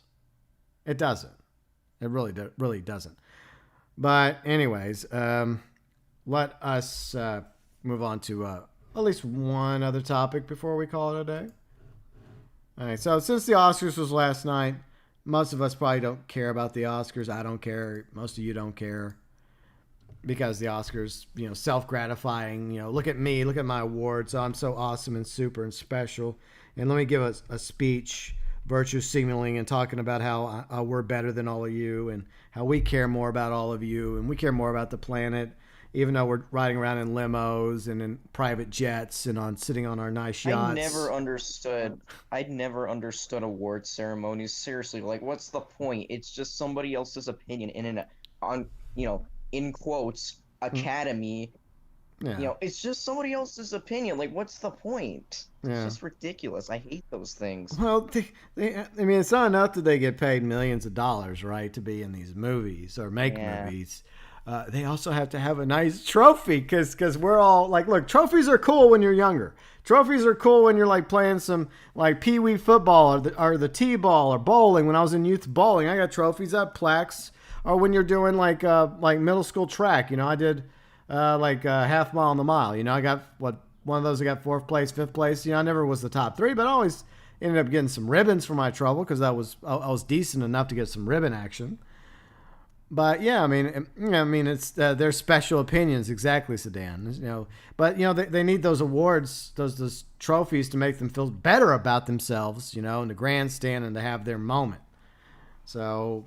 Yeah, hooray for you and your freaking Oscars. But on the topic of video games, 2 video game companies just won an Oscar. This is from IGN. Let's see. Oculus Studios, Apex Legend creator Respawn won an Oscar during the 2021 Academy Awards after co-producing a short documentary, including Medal of Honor Above and Beyond, the World War II documentary. See, Colette won Best Documentary Short Subject, awarded at the 93rd Oscars. Colette was directed by Anthony Giacchino, co-produced by Oculus Studios, Respawn. The film was released part of the gallery mode of Respawn's 2020 virtual reality title, Medal of Honor Above and Beyond. So are we ever actually going to get a new Medal of Honor game? I mean, seriously? I know the last two Medal of Honors have been trash, but, you know, there was a time I loved the Medal of Honor franchise. Absolutely did. Did Respawn make those? Or was it someone else? I don't know. I guess now they must now have control over that, since they're involved with Medal of Honor. Respawn addressed the news on Twitter, and congratulations to Respawn, by the way. Yeah. They're humbled and honored by the win. If you don't own a virtual reality headset Above and Beyond, you can watch it for free on the Guardian's website. Cool. Let's see. We're over the moon about Colette's Best Documentary Short Subject Oscars win from Vince Peter. All of us Respawn. We are humbled and honored. Thank you. Okay, cool. So what was it about? Let me look. Let's see. Is it here? No. Okay. Okay. No, it actually talks about it right here. Colette tells the story of Colette Marine Catherine, former member of the French Resistance, who returns with history statue Lucy Phobel to Germany for the first time since World War II, including visiting, the Dora concentration camp where her brother was murdered. Colette herself turned 92 the day the documentary was won. In his acceptance speech, Anthony said, "I would just like to thank, of course, Colette and Lucy, and I would like to thank the amazing EP, executive producer Peter Hirschman, the Electronic Arts, everyone at Electronic Arts, and Respawn and Oculus." Okay, so this does look interesting because obviously I'm a history buff. I'm all about history. I'm all about learning from history. If we don't learn from it, we're doomed to repeat it. So in this regard, fascinating. A very interesting story, I think. And I think it's important that, more of these stories, that light is shed on things that happened throughout a terrible point of world history, World War II. There were moments of heroes and valor and good people rising up to meet the challenges of authoritarianism from the Axis powers, the Yazidis, the fascist Italians, the Empire of Japan, and a lot of atrocities that occurred in China, as well as to the Jewish population and other groups as well. So I think this is important to bring this out. Absolutely. But, overall, the Oscars, I could really care less for. But, let's see. ToykoTent says, I got to get back to work. Okay, I hope the rest of your workday goes smoothly, ToykoTent. Hope you have a good one. Thanks for being here. So, this is a documentary I'll definitely check out. Once again, Medal of Honor Above and Beyond, if anyone is interested. It won an Oscar. And look, sometimes movies that I happen to like win Oscars. But most of the time, that doesn't happen. But it doesn't mean that the movie was bad. It doesn't mean that I'm not going to watch a movie because it didn't win an Oscar. Like, for example, Clint Eastwood, he won Best Director for Unforgiven. And I think he's a great director. He's a great actor. And that was a good movie. So sometimes the Oscars gets it right. And look, at the end of the day, I'm humble enough to admit the fact that even if it's a movie I don't personally like, obviously other people liked it. But if they want to hand out their awards, they've been doing it for 93 years. I'm not going to stop them. I'm not going to stop the Golden Globes, the Tonys, or the stupid Gamer Awards when they award a video game that I don't think deserved to be a 2020 Game of the Year. I think Ghost of Tsushima should have been Game of the Year. But once again, that doesn't stop me personally from enjoying Ghost of Tsushima during my first playthrough last year, and now my second playthrough now on the PlayStation 5, which is on Saturday. So plug for that. But I personally think it was the superior game, and it was more worthy of being Game of the Year. That's just my opinion. Awards, no awards, really doesn't matter to me. It's the quality of the product and how entertaining it was and how meaningful it is to you, the consumer, whether it's a movie, a TV show, a video game, a comic, a book, a play, a poem. That's what really matters.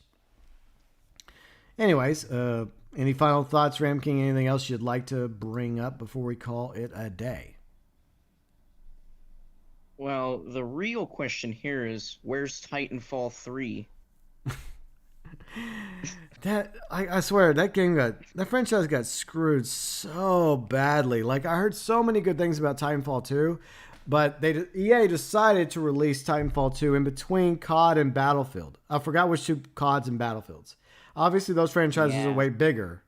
Even though, like Battlefield is also EA under DICE, so they screwed themselves. EA screwed over one of their own studios.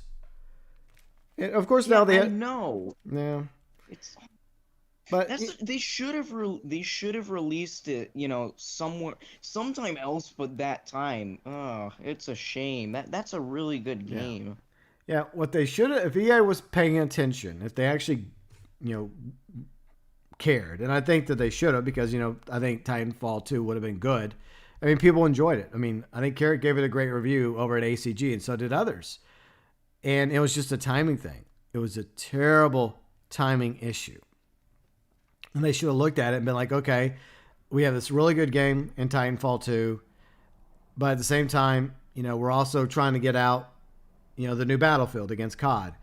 Maybe, just maybe, let's hold off on Titanfall 2, give it a few months, release it in the spring, and just keep promoting it, right? Coming this spring, Titanfall 2. When nothing else is around, I think Titanfall 2 would have done way better. It got buried, sadly, underneath COD and Battlefield when they both came out. Tay Daniel, arg, Captain Tay. How be you today, good sir, swashbuckling on the high seas? Hello, Tay. By the way, we were just talking about Assassin's Creed a moment ago, Tay Daniel. You missed the conversation. So, eventually, Tay, did you ever get in Discord? Because I'd love to have you jump in Discord and chat and hang out. And you could just share your thoughts about Assassin's Creed, because we just finished talking about that earlier. Obviously, I did my non-spoiler reviews of both Mortal Kombat 2021 and Godzilla vs. Kong. Once it's a video, I will timestamp it in the comment section for you all to go back and rewatch for those of you that missed it. But yeah, Riley and I were watching Tay last night playing a little Black Flag. And we were both just speaking high praises about Black Flag and how I think it really should be its own IP. They should have spun it off into its own IP, because I love that game. Of course, I love pirate games. I mean, I like Sea of Thieves. I mean, Rare has done pretty good with Sea of Thieves. It's come a long way since the beginning, just like with what No Man's Sky's come a long ways. I just haven't had a chance to go back into Sea of Thieves lately. And I really want to, because it's a beautiful game, and there's a lot more to it now than there was at the beginning. And every now and then I like to jump in, but it's just one of those games I just don't like playing it alone. It just feels so lonely being, trying to sail around even on one of the smaller boats. It's just nice to have a crew. You don't have Discord? Well, Tay Daniel, if you ever decide to get Discord and dive into Discord, you're more than welcome to be involved in my server, my community. And anytime we're doing like a GB cast, or we're playing a game that you also like to play, you're always welcome to join us in the game, and of course via the voice chat. So yeah. Anyways, before we go, let's give Mr. Ramking a chance to promote his channel and tell us what he's got going on. Before we do, let me do this real quick. Hello, Devin. How's it going? Good to see you, Devin. We're just about to wrap up the GB Cast for today, but the next episode of the GB Cast will be Monday. So, Ramking, what's going on over at your channel?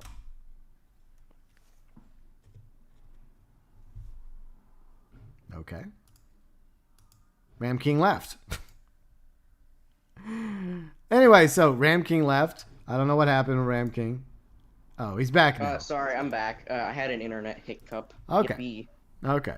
So, okay. The floor is yours, Ramking. Feel free to promote your channel. Oh, yeah, we, on my channel, I also want to mention, I said in my Horizon Zero Dawn live stream that I was going to post my new, episode 2 to Ancestors to Humankind Odyssey. I couldn't do it because I was kind of tired and I didn't feel like editing it, so I apologize for that. But that's up on the channel now, so you can go and watch that. But yeah, Cool. we do Red Dead Online, other games as well, but mostly Red Dead Online. So if you guys want to go check out the channel. Okay, well, if you all get a chance, check out Ramking's channel. He plays a lot of different games over there, and I think that's a good thing to do, Ramking. Just play what you want to play, man. I know that the as a content creator and streamer, you know, with like Tay Daniel, he doesn't... See, one thing I like about Tay Daniel, he has that same attitude I have now. It's like, I'm going to play whatever I want to play. Yes, I realize a lot of people came to his channel because of GTA, but he wants to play Fortnite, he's going to play Fortnite. He wants to play Black Flag, he's going to play Black Flag. He's going to do some of that, like he says, plundering ships and being on the sea is really fun. I agree, Tay Daniel, I agree. And that's something I respect about Tay, is the fact that he's just going to do what he wants to do on his channel. And that's my attitude now. And that's Riley. That's actually... I'm going to actually start maybe, you know, because I want to start playing other games as well. Maybe because I did install Warzone the other day. Maybe I'll start streaming some Warzone. Yeah. Who knows? Yeah, that's what you should do. Just play the content and the streams you want to play, and eventually, hopefully, you'll build up an audience around you that will enjoy watching what you play. But at the end of the day, that's what the focus has to be. But anyways, Ramking, I appreciate you being here with me today. No problem. All right. Always happy to be here. All right. Catch you later, Ram. Goodbye. Anyways, so let's call it a day. Riley, thank you for being here, along with Tay Daniel, Dark MatterWolf, Devin, along with Snake, ToykoTent, and who else was here? Hikari was also here. By the way, all my mods, thank you, mods, for doing a great job modding, as always. Thank you, Dark MatterWolf, for the super chat, by the way. Ethan, a.k.a. Ishmael, thank you for being here. ToykoTent and Whiskey Jack was here earlier. Let's see who else was here today. Ben was here. Ramking was here. Let's see. Wales was here. I hope I pronounced your name correctly. If I didn't, I apologize. Randy was here. Hopefully, Randy, you're doing better now. I know you've been through some difficult times the past few months. I hope things are starting to get a little bit better for you. Dr. Anarchy, thank you for being here, Dr. Anarchy. Yuji Outlaw was also here earlier. Extreme Memes was here. Good to see you, Extreme Memes. Ellie was here. Gizmo was here. Who else was here today? Stellar J was also here. And let us see. Sinister was here. I think is that everybody I mentioned? If I missed somebody, I always apologize for that. Liquid Steel was here earlier. Ellie was here. Puddin, Mr. J was here. Pingu Dad was here. And J Rush was also here. Who else was here? White Fang was also here. And One Love was here. And I think Belfast was also here earlier. Cody, 95XD, also here. And Cody was playing a little bit of the GT Online dogfighting with Riley last night. So Riley is officially back live streaming over on her channel. She's going to do other content besides GT Online because just like me, just like Tay Daniel and a few others, she wants to play other games. She's still going to do pilot stuff and jets and stuff and sometimes dogfighting. But obviously she enjoyed playing Detroit Become Human a while back and she wants to play other games. And I think that's something I would encourage any content creator and streamer to do. Focus on being a gamer first and play the games you want to play on your channel. That's just what I think you should do. But before we go, I will timestamp my non-spoiler review of both Mortal Kombat 2021 and Godzilla vs. Kong below in the comment section when this becomes a video. So next GBcast will be, I guess, a week from today. And, well, the live stream schedule is in the About section. Feel free to check that out. All my friends' channels in the channel section. And, well, I hope you all have a great week. And I hope you all enjoy whatever you got going on this week, final week of April 2021. And hopefully 2021 is going better for all of you than 2020 did. Hopefully. But as always, from the bottom of my heart, from me to each and every one of you, my awesome viewers, subscribers, fans, friends, mods, Super Chat heroes for April 2021, and members of the GeauxBurns Nation, from the bottom of my heart, as always, thanks for